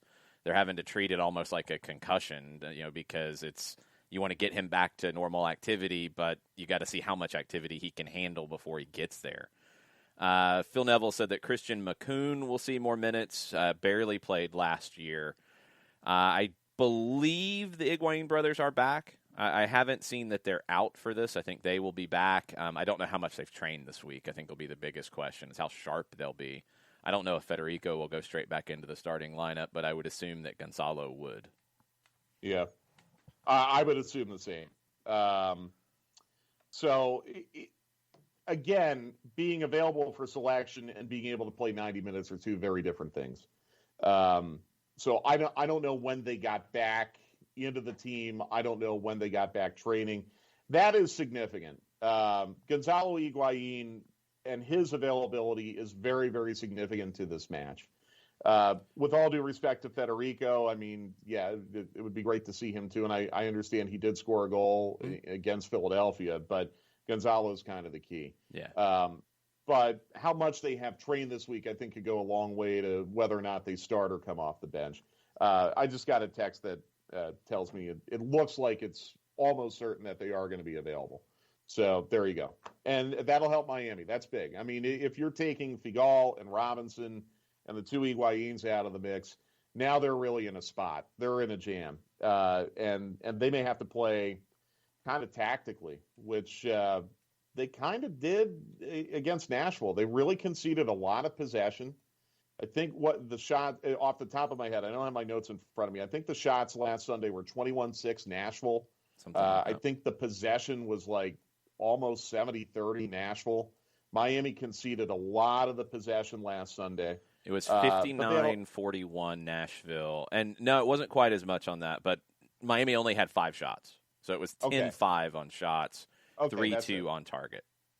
I don't know what match I'm thinking of then. But still, I mean, they conceded some possession, and they were outshot. Yeah. And you know, that's maybe something that they looked at their team sheet and they thought, okay, this is the way we're going to have to approach this match. And they got a draw on the road, which is a good result for them. They wilted a bit in the second half. They really struggled as that game got later. Yeah. And again, like, is that going to happen again on Sunday to both of these teams? Because I think the intensity level is going to be really, really high at the opening kickoff. And again, you're playing in May at 1 p.m. in Fort Lauderdale. The conditions are going to be a huge factor in this match, as they were in Orlando. We saw both teams really start to slow down and struggle with the conditions in the final 20 minutes of that match. And actually, that's where Atlanta United was really able to seize on some opportunities with some fresh legs. This is where you really wish maybe Jurgen Damm would be able to play, and you could bring him out there with fresh legs in the second half. Sounds like that's maybe not possible this week. I guess we'll find out at 12:45. Mm-hmm. You'd really like to have Barco be able to do some things with his pace. Sounds like that might not be possible. So I think as far as affecting the match with subs is concerned, you know, Eric Lopez is someone who might be able to introduce some speed if he comes on as a substitute. I think Tyler Wolff could potentially be able to introduce some speed. I don't think Machop is going to be ready to go yet, the way it sounds, or if he is ready to go, I don't know if he's in fitness yet. So I'm just thinking of ways that Atlanta United might be able to affect the match with subs if conditions are a factor late in the game. And being down Barco and Dom, I think, makes that a little more complicated. One other one on the injury side, John, real quick before you jump in. Kelvin Leerdam is expected to be fit for Sunday. He did not participate in training yesterday. That's the right back, and that's why I think Marcelino Moreno could be in line for a big game. If Leerdam is not 100% and you got to throw him out there because you don't have another right back, right? Because Figal's out as well, yeah, I like Marcelino Moreno running at a less than 100% Kelvin Leerdam. No, and, you know, that was what I was going to bring up to a certain degree.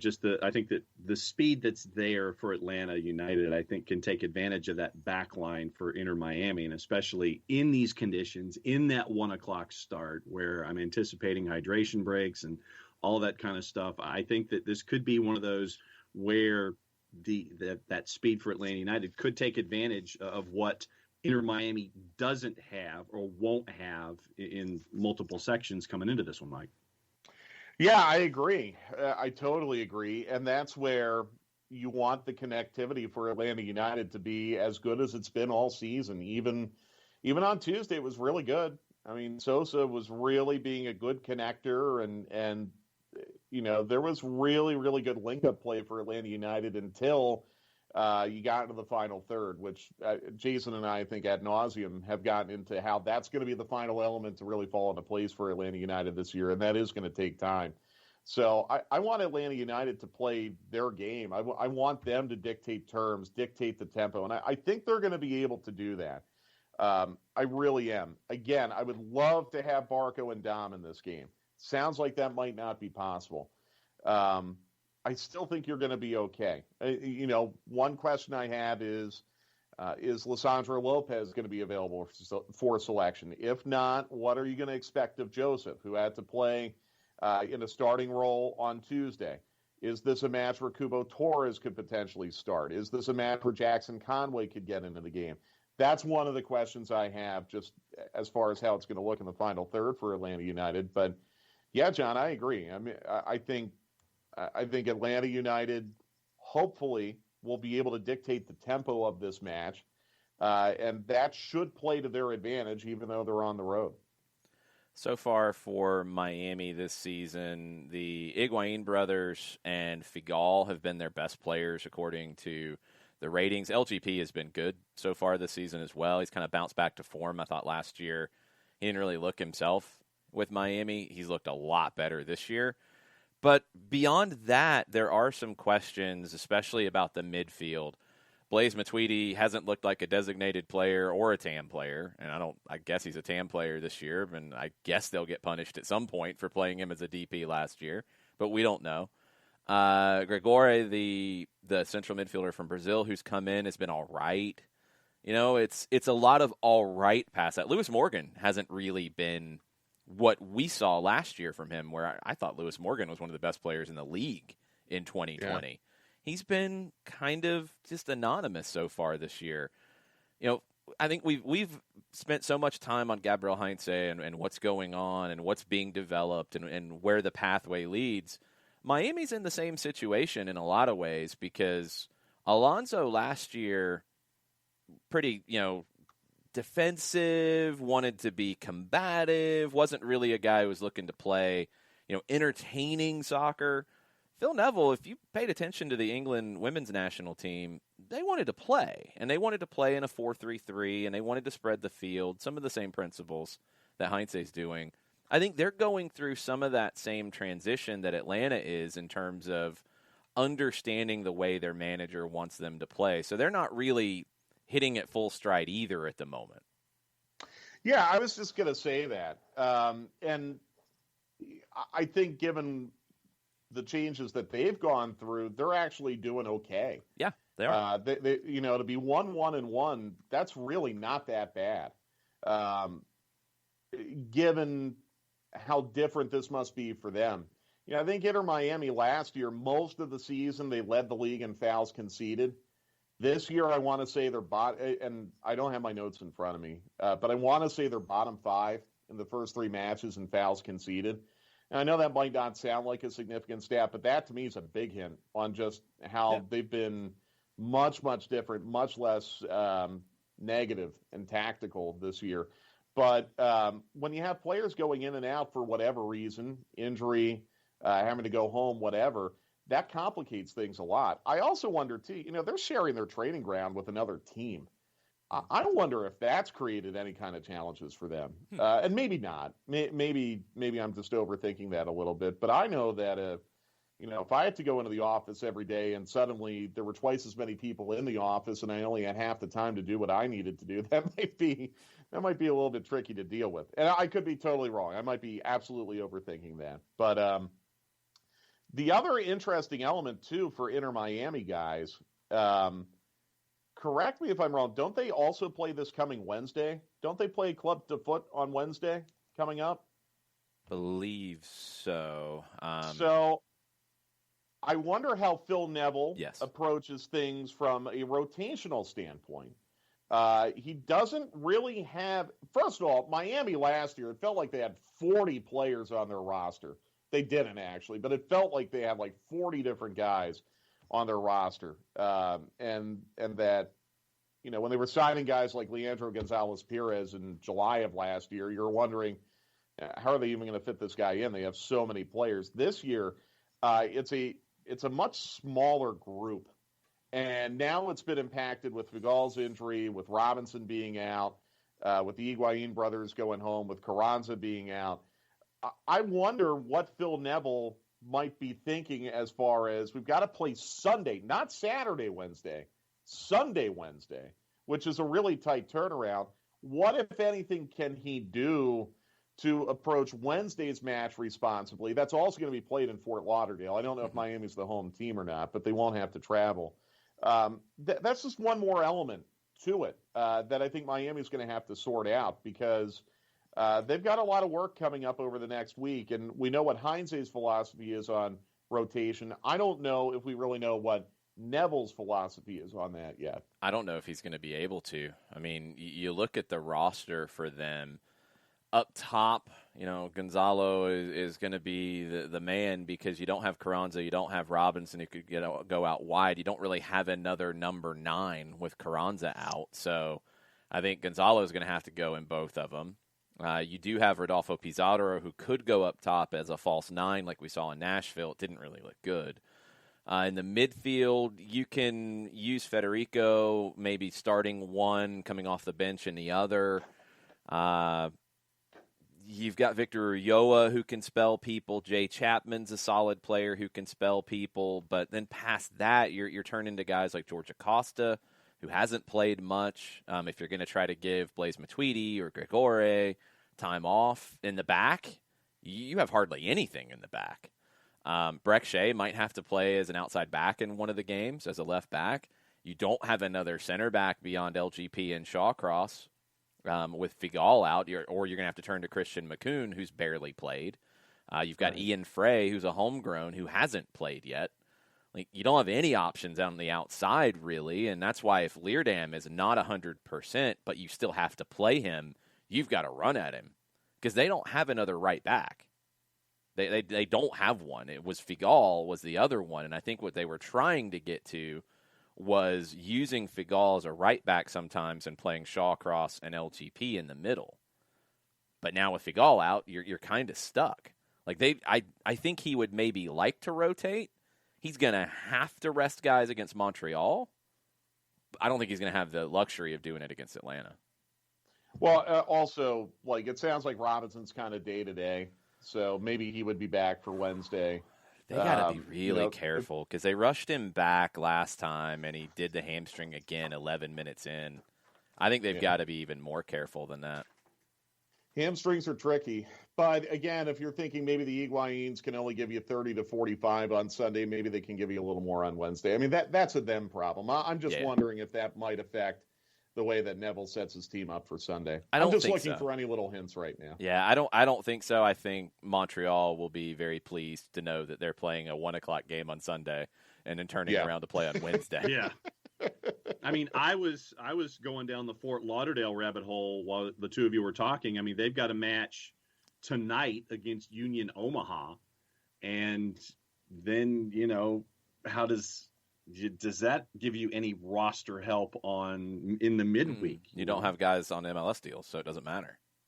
I mean, unless you're going to sign guys to MLS deals from Fort Lauderdale, there's nothing you can do. Maybe they'll try to find a way to get Pellegrini back, play him under a different name. They got crazy with the rosters last year. Matthew Pell. Who is this Matt Pellegrino that they just signed? Yeah, wow. The guy with the mustache. He kind of looks familiar. I wouldn't put anything past them. No, it's now look. I know, Jason, you've been really high on Shawcross, and LGP. I agree with you. I think he's looked pretty good. He still has a rash challenge every here or there. That's Leandro. So I'm not saying it's going to be easy to break Miami down because it's not. And they've gotten some good goalkeeping this year too. So it's not going to be easy to break them down. But I think there are going to be some opportunities here for Atlanta United. I'm curious to see if Miami is going to be able to respond to Atlanta United's intensity, because I just get the feeling Atlanta United is going to want to go out there Sunday, set the tone, and they probably feel like they have a little bit of a point to prove.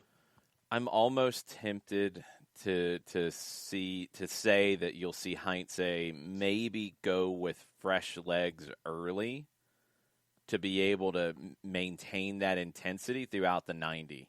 Go with fresh legs early, guys who haven't played maybe as much, to really run Miami, especially that back line. Because, I mean, with Leardam banged up, Shawcross is not fast. LGP is not really fast. You can really hurt them centrally and on their right side on your left. So you can run at that. Jason, who do you think that would be, though? Like, I'm trying to think of who's fresh. Well, on the left side, I'd Mikey as getting a start on that left side would be completely fine. He can do the job that's needed and get forward and contribute. I'd love to see Moreno run at this, but what else do you have out wide? Maybe Eric Lopez again. Young, he hasn't played a ton of minutes here. You instruct him to really put their outside backs under pressure. I keep thinking Tyler Wolff. I don't know how much he didn't go to Philadelphia, right? He was in Oklahoma and he did not go to Philadelphia. I believe he did not, but I'm not 100% sure. Maybe Tyler, he has not looked great with the twos in his two appearances. It's been a little bit of a disappointment. He would be fresh legs to play centrally, but he hasn't looked that great with the twos. That's been a little disappointing. I expected a little bit more, because I think if he had been, he would be a perfect fit to start this game and give you 45 at least. You could see something like that where it's you start some younger guys, you start some guys to run at Miami for 45, then you bring on other players at the halftime. There is another option too that I've kind of forgotten about a little bit, but if you want fresh legs playing centrally, there is Mateus Ozatu.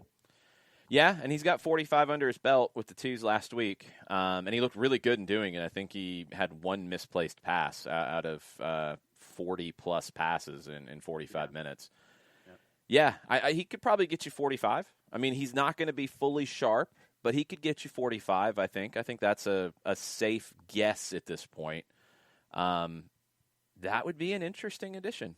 Depending on the fitness levels and where, guys like Heinemann are. We don't know about Barco right now, so we don't know what that looks like. But, yeah, Josetu could be back in line for at least some minutes here. And I think Walks could be in the mix too. You've got some options. I'm thinking more up top.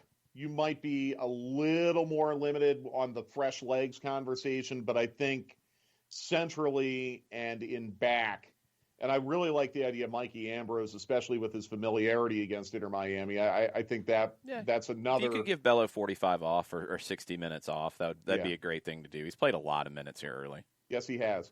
Well, and I don't think they wanted to play him 75 minutes in New England. No. There's a reason why he didn't start. Right. So that absolutely could come into play. It's going to be really interesting. I think it's going to be a learning experience for both of these teams, a learning experience for us to learn about both of these teams. I think Atlanta United is way further ahead and way better than some of the narratives out there might seem to make you believe. But I think Inter Miami is pretty good too. And for whatever reason, this has been a matchup problem for Atlanta United over the last year. I just think, again, Atlanta United is in so much better shape going into a Miami match this year than they were going into any of the four last year. And you had 2 draws against them last year and 2 close losses, and one of them was really controversial. So let's go out and see. I think I'm looking the most forward to the guava pastries that Jason is promising to bring in for us for brunch. Well, we had one of our listeners last night inform me, because I'd forgotten that Buena Gente, which is a great Cuban food truck, has opened a brick and mortar in Decatur. They have. I drove by it when I went to get our subs last Saturday. They are open. Yeah. Kind of near North Decatur Road and Clifton, I think. Yeah. Or Claremont. Claremont. I think it's Claremont. Claremont, North Decatur. I love Buena Gente. I love their food truck. Yeah. Their food truck's an Airstream. Yeah. Like, how cool is that? Yeah. How cool is that? And their Cuban sandwiches are awesome. And I have had those guava pastries, and they are amazing. And if that's what we end up doing on Sunday, I'd be very, very happy. Yeah, that's what we're doing. That's what we're doing for pregame. What are you doing on the grill this weekend, since you've actually got some time? So, actually, I am going to support our local service industry and have a couple dinners out. I think I'm fully vaxxed. Leanne's fully vaxxed. So now that we feel relatively safe being fully vaxxed, I think we're going to the Betty tonight, and we're going to Grana tomorrow. We're going to eat outside both places. I love Grana's rooftop bar. Love it. And their meatballs are like, they do these meatball flights where they have like 5 different kinds of meatball. Meatball flights. Some are made with, some are made with veal, some are made with beef, some are made with like a sausage blend. Wow. So good. So we're going to do meatballs on the rooftop bar tomorrow for like, we like doing linners these days. I don't know if you're into linners. Yeah. You know, like a 3:00 dinner. Yeah. Because I have to be up early on Sunday, and I can't have a big night on Saturday if I'm going to be up early on Sunday. So. Okay, so before you go, and I know that Jason wanted to bring this up this morning, and he has yet to. What is the most off-the-wall place that you get the most satisfying breakfast food that you eat? Wow. I don't go out for breakfast. No. This is like if you purchase it, you bring it home and you have it for breakfast. The reason I ask, and this is when Jason heard me say this last night, he's like, "Oh yeah, we're bringing this up tomorrow." I actually like. Oh no. Yeah, I actually like. You don't want to do it. You don't want to do it. From the deli section at Walmart, their blueberry muffins are absolutely huge. And their cherry and cheese Danish pastries are actually pretty good. That's why I was asking. Oh, John. I tried to stop him, Mike. Well, John, it's okay. It's okay. No, I have this discussion sometimes with people who like a really, really, subpar brand of wine, but they just like it because it tastes good. I can't really tell anyone how they're supposed to feel about something that they think tastes good. All I can say, John, is, I'll give you an example. Have you been to Rhodes Bakery at all? Oh, the petit fours are amazing. Okay, right, great. Have you had their blueberry muffins? No, because that would require me actually getting out of the house. See, this is the problem. And I get it. It's tough. It's tough right now to get out. And, I know that's kind of a hike from where you live. I go by Rhodes on my way into the studio, so it's a little bit easier for me. I just think, wow. I mean, there's so many good bakeries here in Metro Atlanta, and we're talking about muffins from Walmart, which were probably made in some commissary in Dayton, Ohio. Yes. Not that they're bad, but there's so much better out there. Yes. And easily accessible, too. I mean, yeah. Even Publix is like a million steps up from Walmart. Oh, I agree. When we're talking about I think delis. Publix Bakery. It's good. I think Publix Bakery is outstanding. Yeah. I mean, there's a reason why their subs are so good. It's because of the bread they make. I mean, Publix Bakery is really, really good. So, I'm just going to share a couple of the comments, Mike, before you go. Yeah, go ahead. Oh, my God. John is dead to me. Oh, no, John. Walmart pastries, really? Are you going to recommend Subway next? Actually, they do have a good B&Q. No, stop. Stop it. Don't. Oh. Nick O'Leafy is probably having a stroke. He was the right first now one to say, "Oh my God." Nick Alex says that Facine. prison food is 5-star cuisine for me. Yes, Well, Alex let Facine me- with the final one. Go ahead, John. Or go ahead, Mike. Let me just say, John, I mean, if getting out of the house is a struggle, Uber Eats and DoorDash and Grubhub do have some breakfast delivery going right now. Yes. The one place I really, really like that's on there, I don't know if they deliver to you, they deliver to us in Doraville, is the biscuits and gravy place up in downtown Duluth. Oh, wow. Which is absolutely phenomenal. Absolutely phenomenal. And we go to Hot Betty's a lot in downtown Tucker as well. Their biscuits are really, really good. And, I mean, they do carry out. I think they do delivery. So you don't have to demean yourself to store-bought muffins that were made in another state. You can still do the food delivery for breakfast and be just fine. Please do that. Don't ever mention Walmart muffins again, John. Can we I mean, at ban least that? they didn't say toaster strudels or something like that. Like then I would have just hung up. Man, I don't know. I about might Pop-Tarts? rather have both of those Well, than. no, wait a minute. Pop-Tarts have their place. in Yeah, American I might rather have both They of have those their than the place. Walmart muffins, to be honest. Oof. Oof. Sorry you were subjected to that, Mike. I apologize. It's okay. I love you guys. Poor John. Poor John. Now we It's- know it's he eats okay. Walmart muffins. We have a little bit better understanding here of what's going Listen, I eat Pringles. I mean, I know Zaps are really Yeah. good, and I know that Kettle Chips are really good. Sometimes I just want Pringles. Mhm. It's okay. Like Fair enough. it's like I said with the wine. Like some people really like drinking barefoot. I do not at all. But I can't Some tell folks like someone. $2 Chuck, yeah. I can't tell someone who likes barefoot you're wrong for liking it. Like if it tastes good to you, then I have no rebuttal to that. I don't recommend it, but some people really like that. Like if you like pink Moscato and you think it tastes delicious, that's your thing. I can't tell you you're wrong for feeling that way. I just completely disagree with it, but yes. doesn't mean you're wrong. It means some things, but maybe not that one. All right, we'll be on the air 12:30. It's an early one Sunday. This is kind of weird, Mike. Well, this is like what was that last year? The Cincinnati 9 match o'clock. where we were on at like 8:30 in the morning. Oh, yeah. Jeez. Yeah, that was a very forgettable morning. Yes. In more ways than one. But yeah, Mm-hmm. 12:30 will be the pre-match show. 1 o'clock will be the kickoff. And don't forget, later today on Atlanta United's YouTube channel, we'll have the AT&T countdown to kickoff, including an interview with Darren Eales. And I think you're really going to like some of the things that Darren had to say. He had some really good comments about MLS and what it's going to take to help MLS be a little more competitive in CONCACAF Champions League. So you're definitely going to want to check that out when it drops. Usually that's been around 3 o'clock on Atlanta United's YouTube page. So keep an eye out for that today. Awesome. Talk to you later, Mike. Thank you. Okay. See you guys. Be good. Mike Bye. Conti 929 on Twitter. Make sure you're following him. Yes, Burns specifically, you will very much like what Darren Eales had to say about some of the next steps MLS needs to make. I was very excited. I was fist pumping below what the camera could see with some of the comments that were being made. Chris Ashley might have the comment of the day. No wonder John thought his muffins were gamey. They came from Walmart.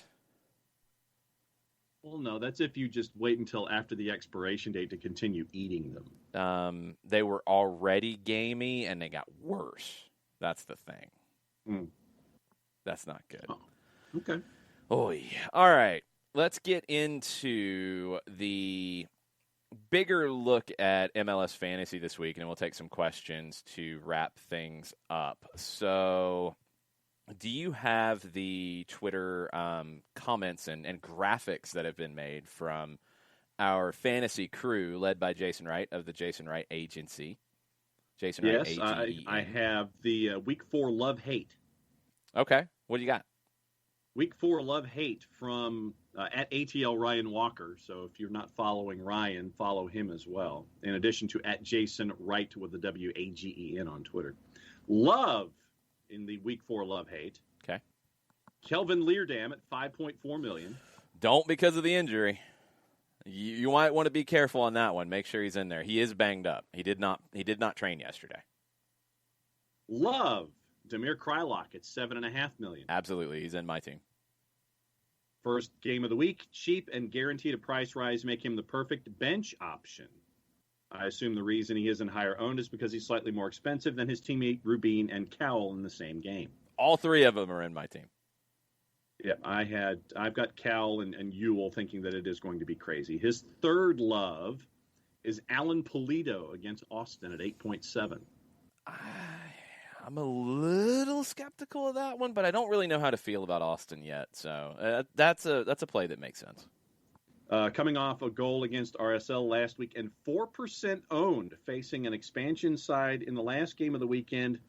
I don't think he is a must-have given his boom or bust nature, but if bench options don't work out and I have to free up some budget, Pulido could be a sneaky cheaper option at forward. Yeah, it's a bonus, too, when you're looking at how you can separate yourself from other teams, when you look at how much they are owned by other teams. You know, if you've got somebody who has a good week that is not on very many teams in the league, that can help you a lot. That's where you can separate yourself. And the three hates in week 4. Okay. Your hate on defense, Walker Zimmerman at 7.2. It's just he's expensive. Shocked that he's 27% owned at 7.2. Ryan does not like Nashville's CS clean sheet chances this week. Don't think he is that big a threat to score from a set piece with New England's size. It's center back. Spend your money elsewhere. Yeah, I had him early on in the season, but dropped him. He's just too expensive for what you're getting right now. Midfielder hate. Bebe Reynoso at 8.8 against Colorado. I'm not taking anybody from Minnesota at the moment. So, yeah, the Loons are just bad. They got to prove it otherwise. Reynoso also left the Austin game in the 58th minute, so he doesn't see his 14% ownership as warranted. Yep. And forward Carlos Vela at 10. He might not play. I mean, he might not play. I guess we might hear more today. I don't know. I would have thought that Bob Bradley would have done media yesterday, but it might be today. Let's see. And underperformers last week. Last week and a half ago, it was Bowen, Heel, Reynoso, and Hollingshead. So the only one posted for this week so far has been Love Hate. Okay. Well, there you go. There's some extra tips with you. All right. What questions do we have? It's a lot of the discussion about fantasy rosters and who's in and who's out. We don't have questions. A lot of the discussion has been on fantasy when Ryan posted Love Hate before the show started this morning. Okay. Well, if you have questions, you can throw them into the Twitch pitch about this weekend's games around the world or in MLS. We will get to those. Anything else going on in the soccer world you want to jump on, we can do that. Alex Pacine is probably keeping an eye on Mike Ashley's lawsuit against the Premier League. Says it's time for, quote, dark forces to step aside regarding the club's takeover. It claims that the Premier League blocked the £300 million deal last summer, seeking damages after the deal collapsed. Claimed the league breached competition law, quote, by excluding new owners and new investment in clubs. The Premier League has declined to comment. Well, look, when you go back and if they can prove that it was the Big Six, who then tried to join the Super League, who blocked this because they didn't want somebody else to have a bunch of resources, well, things get a little more interesting, right? Yes. This could get really weird. I still think it wasn't exactly a good idea to do this deal if you're Mike Ashley because of the other ramifications, like the Saudi Arabian government being involved in pirating the league's broadcasts. That's normally not a good partner you want to bring in, but he does have a point here that if they blocked it, can they justify blocking it? This is going to get really weird. There are dark forces. Alex Pacine agrees that there's dark forces. He thinks that Mike Ashley is a dark force. Maybe a different dark force, though? Yeah. Like, I mean, it's dark forces versus dark forces in this one? Yeah. Oof. And remember, Newcastle is the first game of the weekend at 3:00 today. They play at Leicester.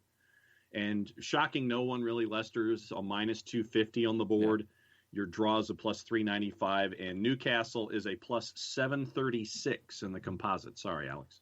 Yeah, we haven't checked in on it in a while. Newcastle is 9 points clear with 4 to play. If they win, I don't think they completely guarantee things if they win. But if Fulham doesn't win and Newcastle wins, that would seal it. They'd be safe, right? Yeah, because Doing math. You would have 3 to go after that, and if Fulham lost, they could get no higher than 36 points. So a point for Newcastle and Burnley with a Fulham loss combined and a West Brom loss would seal them both, and you'd have your 3 relegated. Okay. Looks like the competition is going to be for that 4th spot, although Chelsea is in the driver's seat right now with a 3-point lead. Liverpool probably going to have to win out with their extra game in hand. Them and Everton have a game in hand. Manchester United should be locked into the 2. I guess Chelsea could catch Leicester for 3, but I mean, I don't know how much that really matters. Sean Vergara wants to know thoughts about the comments from Jim Curtin about Heinze. I mean, we talked about it. I don't really care, to be honest. Like, I don't think it's offensive. I don't think it's something to fight about. Felt a little over the top.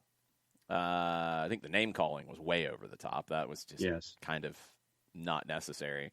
I have no idea what he was getting at with the whole American coaches, foreign coaches thing. That had nothing to do with it. What I saw in the second leg, and again, we weren't there. I'm watching it on TV like you guys. I saw the first time you've had any conflict between the two, and Curtin said that they had an issue at the end of the last game, which, again, Philadelphia had some very unseemly time wasting. I think time wasting is expected and accepted a lot of times, and I mean, Jim Curtin basically admitted to it. Sergio Santos went way above and beyond what is accepted. I mean, it was ridiculous what he did at the bins, faking an injury that he wasn't injured on. And it was even more ridiculous what he did in the second leg when his name goes up on the subboard and he sits down. That's when you saw Heinze yelling at the Philadelphia bench.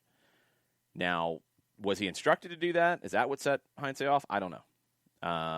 If he was, then that's a problem because that's an embarrassment. Like, that's too much. You can waste time with all the normal things of substitutions, taking your time coming off, walking slowly, taking your time on goal kicks, adjusting who's going to take the throw, who's going to take a free kick. All those things are fine, and people understand it, and you have the lead, and you're more than welcome to do it. The play acting stuff is too much, and I thought Santos was pretty embarrassing in both legs with it. You have the lead, you can do it. You have the lead, you can justify it, and you can make that happen, but it was pretty embarrassing from Sergio Santos, and I'm sure it got under Gabriel Heinze's skin, and I'm sure he let Jim Curtin know about it. I don't really know what Jim Curtin has to stand on to defend it. And he didn't really. He just went at Heinze in the comments. It's disrespectful what Sergio Santos did. If you want to say that it's disrespectful of Gabriel Heinze not wanting to shake a hand after the game, all right. Big deal. Two coaches don't like each other. Not the first time. Won't be the last. I thought Curtin mentioning it again was way too much.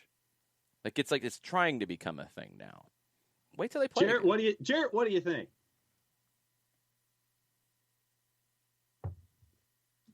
So I set him up, and he just is still there. I just came here to talk about Walmart.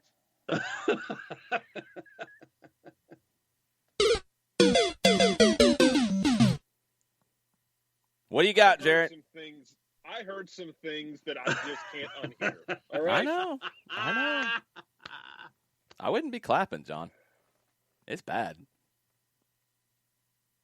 It's very bad. Oh, man. As someone who drinks a lot of $2 wine, too, man, because I use that for cooking and drinking a lot.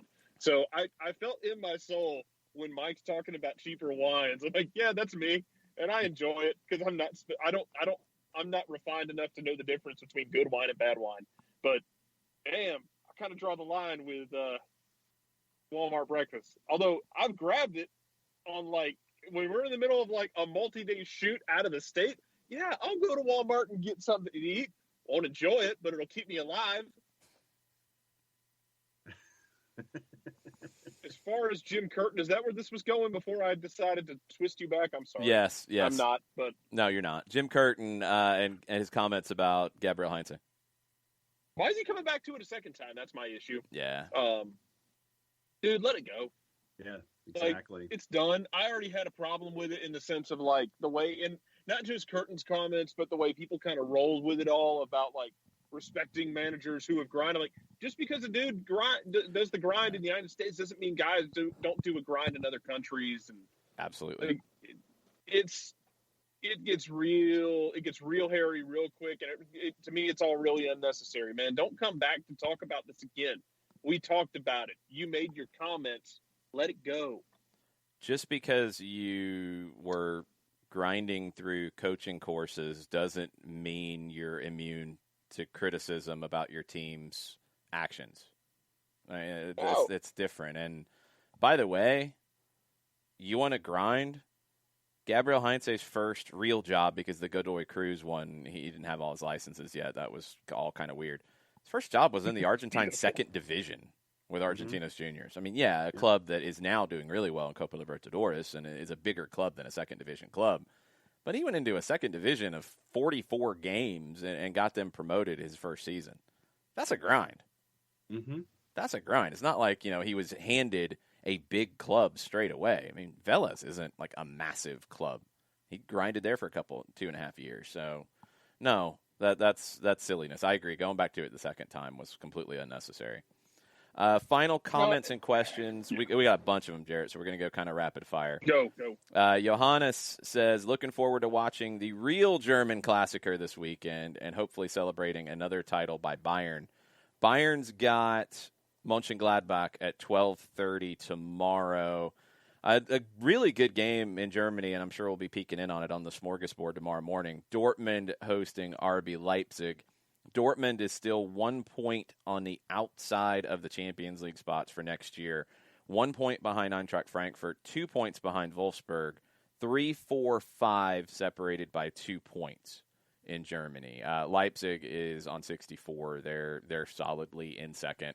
7 points behind Bayern with 3 to play. So that one's pretty much done, but 3, 4, 5 could get really, really interesting. Your Bayern side gets another win, Johannes. Yeah. And all of us are just clapping away and waiting for somebody else to be able to compete. Big favorite, Bayern. Dortmund is a slight favorite in the juice boxes at home against RB Leipzig. Jarrett, who is the next manager of Tottenham Hotspur? Sean Vergara asks. Oh my God, dude. Pick somebody. Yeah, I don't even know who's going to be open this year. Pick somebody. Zidane. Zidane to Tottenham? Why not? You asked me to pick You said somebody. pick somebody. Okay. Assuming, like, Real Madrid decide to move on, he becomes available, and Daniel Levy goes, ooh, shiny object. He is going to Juventus. I think Pirlo gets pushed out the door. We've got a special guest to talk about John's muffin situation. Special guest, please. Come on. No, he doesn't want to talk about Spurs. Stop it. He doesn't. John, man. John.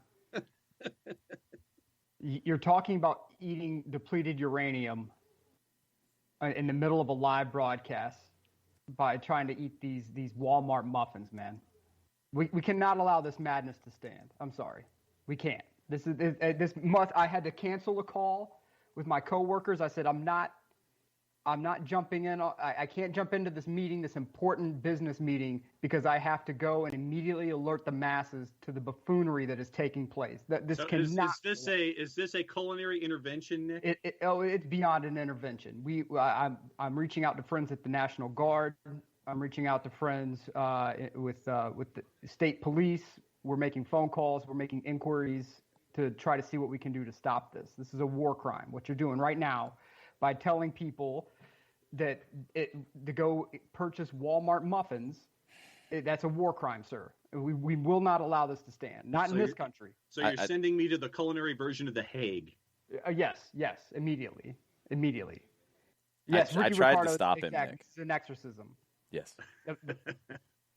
Nick, he said this last night, and I said we've got to talk about it this morning. And I tried to stop him when he was bringing it up. I tried. I know. Look, and yes, Alex Bassine, this is full Picard.